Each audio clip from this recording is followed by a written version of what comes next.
Hello and welcome to the show. Now, the Hot Wheels Showdown has not really been a happy hunting ground for the muscle cars so far. I mean, the highest place classic American car is the Corvette Stingray, that's in 11th, not really a muscle car. There's the Dodge Charger Daytona in 15th, again, more of a race car in many ways than an out-and-out muscle car. Yeah, they have tended to struggle a fair bit. Perhaps not so surprising. The demands of the Hot Wheels course are for a lot of grip through the higher speed turns, and these tend not to quite have that. So today's challenge is to try and get a drag car, another drag car, slightly less crazy drag car than the Gasser, but gotta try and get one of these around the Hot Wheels course.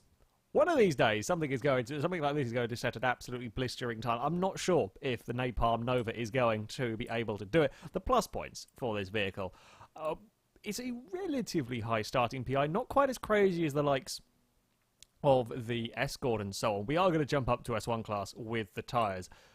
We are going to want big tyres on the car, naturally, and we have got okay sizes. At the front, we've got 2 7.5s, and at the rear, we're probably going to have 3 4 5s.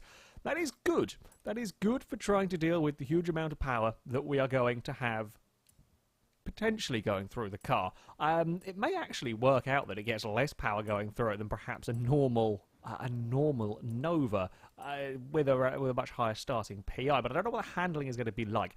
Weight is something else that we are going to want to get out of the vehicle as much as we can. 2,000 or sub 3,000 pounds, like so, is pretty helpful. I don't know what the gearbox is going to be like in this thing from standard, but I am going to change it just in case. And then it's to the engine. I'm curious. We can't swap the engine in this car, so let's pray that this engine itself can get enough power. I would imagine it would. I'm looking at that torque figure. Yes, we want a lot of torque from our from our Nova. We want a lot of torque if we can get it. So that would be nice. It's going to be a lot of power in this car, and we have seen that from the muscle cars so far that have gone around here. You know, we've had vehicles putting out 1,000 horsepower. The Pumobile had many horsepowers going on in that. Well, this engine going to get over 1,000 horsepower in it? Quite probably going to get over 1,000 horsepower. I like it. I said 9 litre. a 9 litre V8 in this. It's going to be a monster. I'm cool with that. Let's go with as monstrous V8 as we can get inside this car, and then we're going to have to try and deal with it around the Hot Wheels course. Do we go for? I might actually just is the added weight. I might as well just leave that. But 1,045 horsepower is much horsepower on the go in here. I'm going to go for full gearbox. We have got the PI to do this, so we may as well stick on a clutch. The big question, big question is, will it get around a corner? I'd also forgot aero, which means we might have to actually go and take off a couple of parts of the vehicle. Bugger it. Forgot I needed. Forgot I had the option to put aero on this vehicle. Sorry. Can we? I want to have over 1,000 horsepower in this. Can we get it to sub? I don't necessarily want to compromise on gearbox, because I don't know what it's going to be. We can compromise on clutch. That's what we can do. We'll get rid of the clutch. In reality, you wouldn't go put 1,000 horsepower through the clutch. Admittedly, as I said, this is a drag car to begin with, I believe. So it's probably got a fairly heavy-duty clutch, but going from, what was it, standard 400 horsepower to 1,000, yeah, you'd probably want a new clutch. But thanks to the joys of Forza, we don't really have to worry about it. So we will go with, we will go with that. 1,045 horsepower. Could we have our first very quick muscle car? Or will we be sideways everywhere? I'm suspecting the latter. So, we have brought the Nova to the skyscraper takeoff circuit, where it is going to have 5 laps to try and go as fast as possible. As much as I would love to see this car go towards the top of the table, I think it's highly unlikely. To be honest, if we can go sub 1 minute 35, I think we would be doing relatively well with this car. I suspect suspect, I could be completely wrong. Maybe it'll turn out to turn surprisingly well. I suspect while we will have more than enough power to accelerate in the straight bits, it's going to be a real handful through the corners. But it is actually not doing it could be worse. I mean, we're going to get a big old slide through turn 3 there, but it could be a lot worse through these corners. Again, I have recently driven the gasser, so it's much better than that. I don't think we're going to be in the 40s with this car. I don't think it should be capable of better than that. It's still not exactly amazing through the corners, but that is very much to be expected. Can we get? We can get on the power nice and early. How fast will it accelerate towards this crossover section? 175 miles an hour. We're looking at similar speeds to the Gremlin. Again, another 1,000 horsepower. I think the Gremlin a little bit lighter. You would hope that this might have a tad better chassis than the Gremlin. It does move about quite a lot when we're going through these corners, but traction-wise, we're not too bad. Unlike the gasser as well, that did kind of weird things with oversteer. This might get oversteer. Oh, that's not gone well. That's not gone well at all. Can we save it? Come on. Come on, Nova. Uh-oh. Uh-oh. Uh-oh. Uh-oh. No. No. Gravity has beaten us. We have been... yeah. That wasn't so good. We got a big bounce. Almost saved it. Ran out of grip, ran out of power at the wrong moment. Yeah, awkward bounce from the Nova. Straight line speed is not going to be a problem. We're going to have a car that is probably going to be good for 220 plus. I don't think we're quite going to break the speed record down there. It's not going to get near the Ferrari 166 in terms of speed, no, but it should be a lot better than we have been seeing of late. And I've just got to try, well, make the most of the car's strength, make the most of that acceleration, and hope that we don't lose too much time through the corners. I certainly feel like I have driven worse cars in terms of handling. It's at least relatively predictable so far. If you do that, if you you throw it around a corner and poke it with the throttle, it's going to go very, very sideways. Oh, and then I'm trying to be too brave through there, and we're all out of sorts. So that's not going to work either. We will have to be a little bit careful. Like I'm saying, you know, it's more predictable than the likes of the gasser. You can still get into a fair bit of trouble. That was only 168 miles an hour, and we'll only just pull it up in time. Now, I'm a little bit concerned what we might do across this jump. It was a weird bounciness that was going on the landing there, and this car does seem to have a relatively soft suspension. And that might not help it on the landing. We've had cars with issues with bouncing around before. The Bentley Continental springs to mind. I think every single time that bounced up into the air on the landing. Again, there's a huge bunny hop. Not many cars bunny hop quite like that, but it's got so much power that it's able to hold great speed around that loop at 231 miles an hour on the exit there, and that is from a poor run. I don't even know if we touched the boost pad. It was too busy floating around in the air. 38.4 from the Nova. It was a very, very scruffy lap everywhere else, but there is a lot of, as you would imagine, an awful lot of speed in this car when you can access it. Unfortunately, we're going to have to be patient, run out of patience, boot it, and hope for the best at turn 3. We got around the corner. I'm not sure. And this is the sort of section where we've had cars like the Jeep, like the Bentley, for example. They've been very quick through the first sector and then lose it later on in the lap.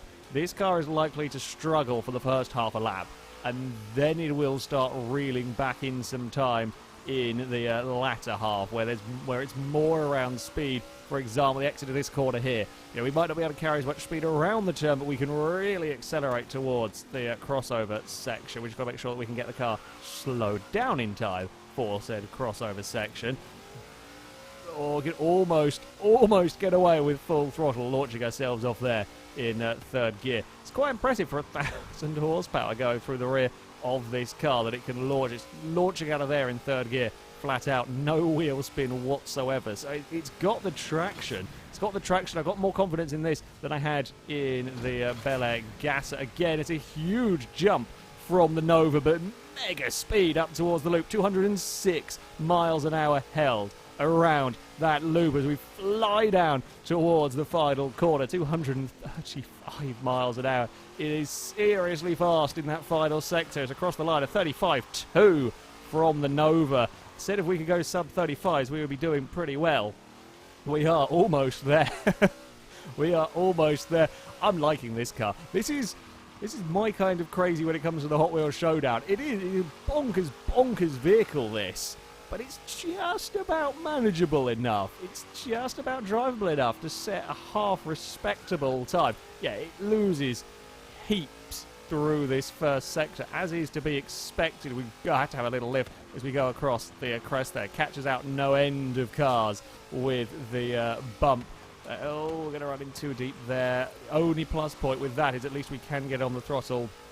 We run in too deep on the way in, we can kind of get a late apex on the way out and get a very, very good run down towards this crossover section. Not 100% trusting the brakes as we are going from some very, very high speeds. I think the only things really faster than this was the Ferrari 166 up towards the this next corner. Tending to run the car in a little bit too deep. I think that might just be me being caught out by just how fast in a straight line this vehicle is going. It's not horrendously light. I mean, £3,000 isn't bad, don't get me wrong. Oh, we had a huge wobble on the way.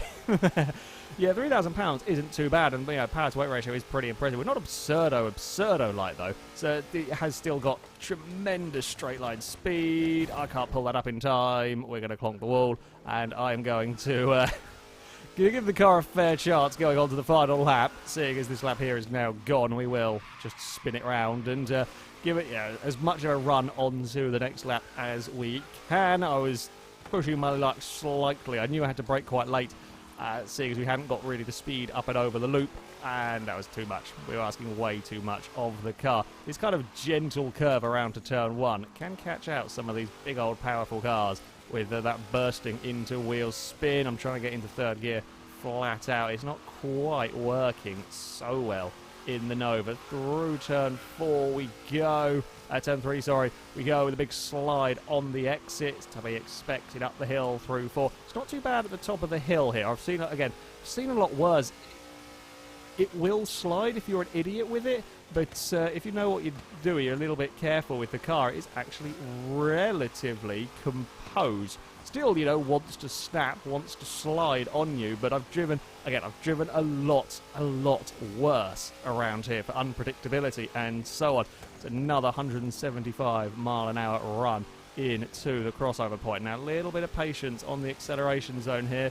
Third gear, just wait for a little bit. Still me trying to be careful. It's still more than happy to burst into wheel spin. Again, I'm okay with running a bit deep into this corner, try and get on the power nice, and we're right up against the wall. The car wiggling about, twitching about. It flies very arse down across this jump. It isn't a particularly good run off the boost pad. It's far too bouncy around there to really be massively helpful, so we're not going to have that mega 235 mile an hour run here, but it is going to be 231 into the final corner for the last time. Run towards that finish line. I don't think it was any quicker. It was a dirty lap, but I think it was about a 35.7 on that final run. Perhaps not too surprising. We couldn't go any faster.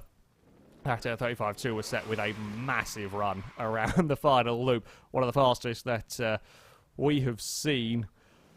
It's as you would expect in terms of the 1,000 horsepower muscle car.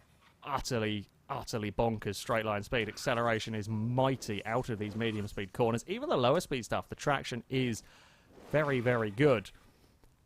From a drag car, the handling isn't too terrible. It isn't too bad going through the corners. Yeah, sector 1 is always going to be its weak point through this very narrow turn 1, turn 2, and then the medium speed 3 and 4. It is not the car's strong suit, and it will lose a lot of time there, but it can make it up to an extent further around the lap, further, especially with that final loop. If you can somehow stop it bouncing to get a good run, then it will then it will be very quick. Anyway, to the times. Interestingly, I've just seen where it's going to go. It will go into a 24th place.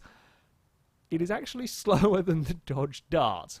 The front-wheel drive Dart, it's only fractions we're talking here, only fractions, but it is slower than the Dart. It does beat, though, the AMC Gremlin, Mercedes A45, Alfa Romeo 4C, the Pumobile, so it is kind of the fastest traditional muscle car to go around this course. And yeah, for what I was expecting to be quite a difficult car to drive, it actually isn't too terrible. Don't get me wrong, it's not an easy vehicle around this circuit, but it could be an awful, awful lot worse. So, yeah, there we go. That is going to be it for this video. Thank you very much for watching, and until next time, goodbye.